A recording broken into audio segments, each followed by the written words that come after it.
सावन महीने के कृष्ण पक्ष की एकादशी तिथि पर कामिका एकादशी का व्रत रखा जाता है और एकादशी के दिन भगवान विष्णु की पूजा की जाती है। माना जाता है कि सावन महीने की कामिका एकादशी व्रत करने से भगवान शंकर भी प्रसन्न हो जाते हैं। मान्यताओं के अनुसार कामिका एकादशी पर व्रत करने और दान करने से पितरों को भी मोक्ष मिलता है और सभी पापों से भी मुक्ति मिल जाती है।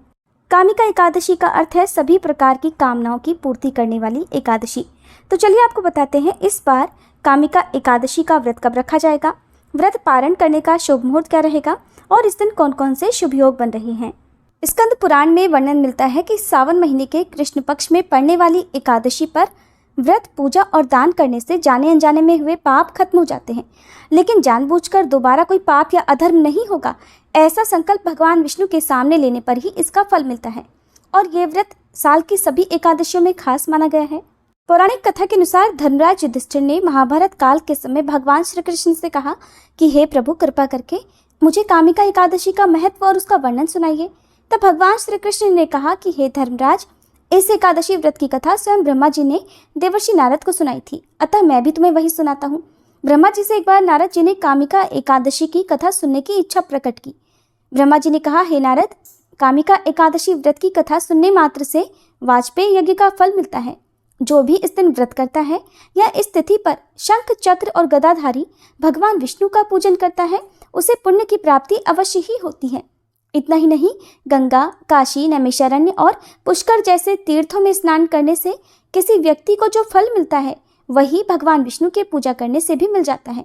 जिन लोगों को पापों से डर लगता हो, ऐसे व्यक्तियों को कामिका एकादशी का व्रत अवश्य करना चाहिए। कामिका एकादशी का व्रत करने वाले भक्तों को कुयोनी में जन्म नहीं लेना पड़ता, ऐसा स्वयं भगवान ने कहा है। जो भी मनुष्य सच्चे मन से श्रद्धा भक्ति से आज के दिन भगवान विष्णु को तुलसी पत्र अर्पित करते हैं, उन्हें भी कामिका एकादशी के दिन पुण्य फलों की प्राप्ति होती है। इस बार एकादशी की तिथि प्रारंभ होगी 30 जुलाई मंगलवार की शाम 4:46 से और समाप्त होगी 31 जुलाई बुधवार की दोपहर 3:55 पर। क्योंकि मंगलवार के दिन सुबह सूर्योदय से लेकर दोपहर तक दशमी तिथि रहने वाली है, इसलिए दशमी तिथि के नियमों का पालन मंगलवार को करके 31 जुलाई बुधवार को कामिका एकादशी का व्रत रखा जाएगा। सभी वैष्णव जन या ग्रस्त जन इसी दिन उपवास रखेंगे। एकादशी से एक दिन पहले नियमों का पालन करते हुए तुलसी पत्र या तुलसी जी की मंजरी तोड़कर रख लेनी चाहिए, क्योंकि एकादशी के दिन तुलसी पत्र तोड़ना पाप माना जाता है। 31 जुलाई बुधवार को सूर्योदय होगा सुबह 6:01 पर, सूर्यास्त होगा शाम 7:05 पर। ब्रह्म मुहूर्त सुबह 4:24 से 5:12 तक रहेगा। अमृत काल सुबह 7:02 से 8:37 तक रहेगा।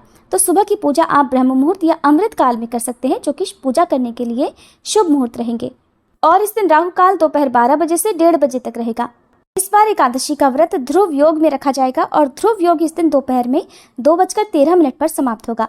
किसी भी शुभ काम को यदि ध्रुव योग में किया जाए तो उसमें सफलता अवश्य मिलती है। द्वादशी तिथि प्रारंभ होगी 31 जुलाई बुधवार को दोपहर 3:56 से और समाप्त होगी 1 अगस्त गुरुवार की दोपहर 3:39 पर। एकादशी व्रत का पारण अगले दिन द्वादशी तिथि को सूर्योदय के बाद और हरिवासर का समय बीतने के बाद किया जाता है। 1 अगस्त गुरुवार को द्वादशी तिथि रहेगी और इस दिन सूर्योदय होगा सुबह 6:01 पर, सूर्यास्त शाम 7:04 पर होगा। ब्रह्म मुहूर्त सुबह 4:25 से 5:13 तक रहेगा और अभिजीत मुहूर्त दोपहर 12:07 से 12:59 तक रहेगा। इस दिन राहु काल दोपहर 1:30 बजे से 3 बजे तक रहेगा।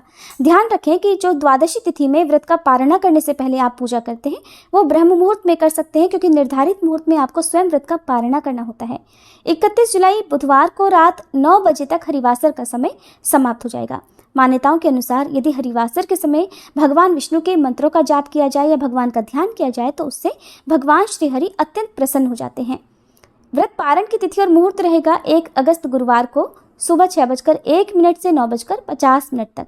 इसी शुभ मुहूर्त में आप एकादशी का उपवास खोल सकते हैं। उपवास खोलने से पहले भगवान विष्णु को फल, मिठाई और या फिर हलवे का भोग लगाएं।